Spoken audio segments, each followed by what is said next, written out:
Tom Pidcock is now one of the biggest names in cycling, but he first made waves in the UK when he claimed victory at the Durham Tour Series, an event where yours truly happened to be in the background when he was doing his victory interview.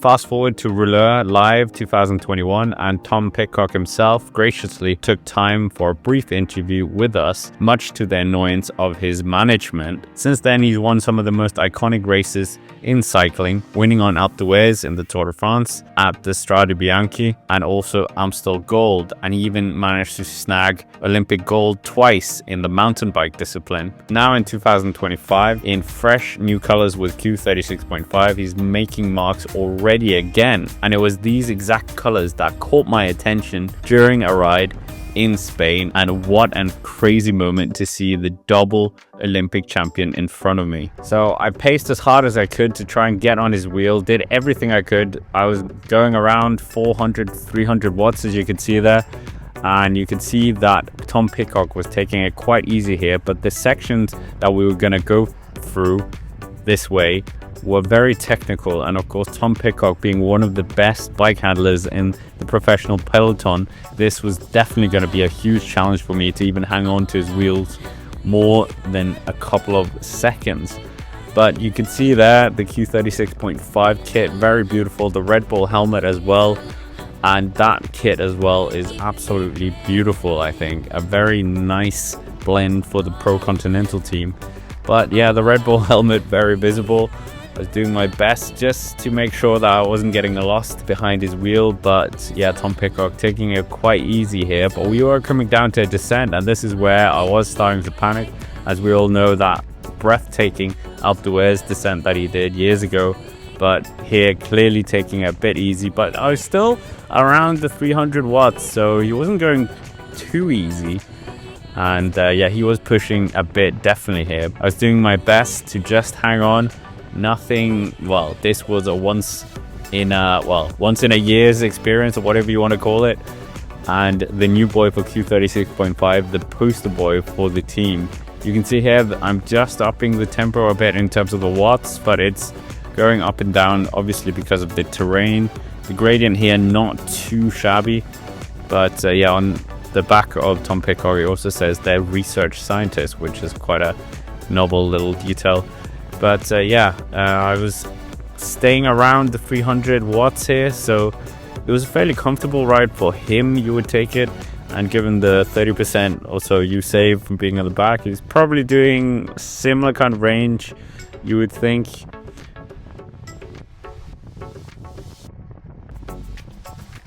But yeah, Pidcock here on 6% gradient here. I was just still making sure that I was keeping up with him. My cadence is quite high, 80 to almost 90. Not exactly where I normally pedal, but I was doing everything to just keep up with the double Olympic champion. And unfortunately here the camera work is a bit terrible, as Pidcock is just sitting up a bit here. But yeah, the kit is very nice, you have to say that, and the beautiful Scott bike as well. It looked like he was getting ready to just increase the pace here a bit. I was starting to, well, the watts are still fairly low here, the beautiful countryside as well in Spain. And yeah, that is also something we can just take in here. But we were waiting for that moment when we're getting to a more exciting downhill, and maybe this was where I was going to be tested to my limits. You can see the downhill in front of us here, and Pidcock is definitely ramping it up a bit. I think you can see my cadence has absolutely exploded to 102 RPM, but it wasn't too long of a hill or downhill section there, so it wasn't too much bother. But Pidcock here definitely putting the pace up. We're going around 30 miles an hour here, so nearly 50 kilometers an hour here for us. You can see another rider in front of us, but minus 4% here. So I mean, it is a bit of a descent, but Pidcock just looks so effortless. It's absolutely remarkable. And that beautiful Scott bike, I have to say it again. And the kit, the helmet, it all just fits perfectly to a double Olympic champion. And here we're going to come on a bit of an uphill section. I thought here I'd be fine, given that he wasn't pushing completely, but the camera work suffers, unfortunately. Here you can see we're going up to 400 watts just to stay up with him here. 400, almost pushing the 500. So yeah, definitely a bit of power coming in here. 9% as well. The camera doesn't really do justice as well, but I was doing everything to keep onto this double Olympic champions wheel. Like, when do you normally come across a double Olympic champion on your ride? But yeah, Pidcock, a solid rider, as we know, and already having taken wins in 2025 with his new team. But yeah, you can see my power is still on the uphill, is still keeping above the 300 watts here. So yeah, it's not an aggressive ride or training from him, but certainly isn't taking it too easy either.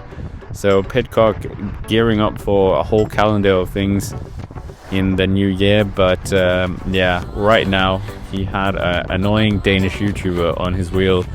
But yeah, the Scott bike, absolutely stunning. The kit stunning, as I said, and that unique detail of the Red Bull helmet just gives it that cherry on top of the cake. But here you can see the watts are going a bit higher now.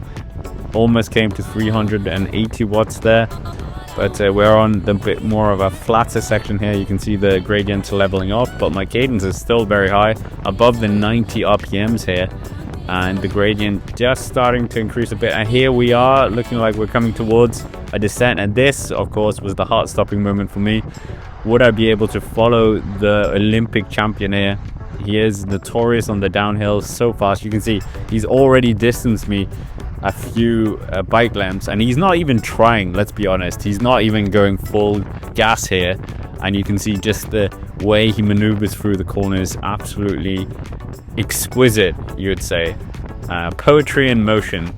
But Pidcock here just getting down, passing more riders, and we're just coming towards a roundabout here, passing more riders, and he's just effortlessly taking it easy. And I think at this point he does realize that there's someone on his wheel. And yeah, I was trying my best. Again, you can see the distance he just gaps me by. I have to go over 600 watts just to keep up or catch up with him here.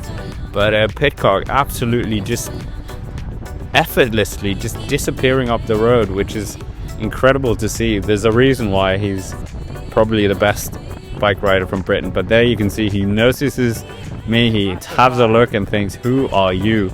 And yeah, he just ups the pace a bit here, but we are coming towards another descent here. So yeah, I think this is where I'm starting to feel it a bit now, that yeah, I'm not going to be able to follow him here. He definitely put a bit more effort in here to try and show off for the camera maybe.